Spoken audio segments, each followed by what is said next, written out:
اور اگر تمہیں شیطان کی جانب سے کوئی وسوسہ پیدا ہو تو اللہ کی پناہ مانگ لیا کرو، بے شک وہ سنتا ہے، جانتا ہے، اور رات اور دن اور سورج اور چاند اس کی نشانیوں میں سے ہیں۔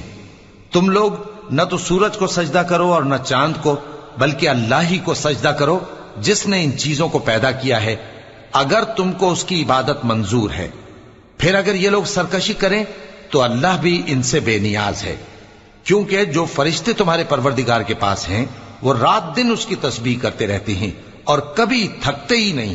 اور اے بندے، یہ اسی کی قدرت کے نمونے ہیں کہ تو زمین کو دبی ہوئی یعنی خشک دیکھتا ہے، پھر جب ہم اس پر پانی برسا دیتے ہیں تو وہ شاداب ہو جاتی اور پھولنے لگتی ہے۔ بے شک وہ جس نے زمین کو زندہ کیا وہی مردوں کو زندہ کرنے والا ہے، بے شک وہ ہر چیز پر قادر ہے۔ بے شک جو لوگ ہمارے احکام سے انحراف کرتے ہیں وہ ہم سے پوشیدہ نہیں۔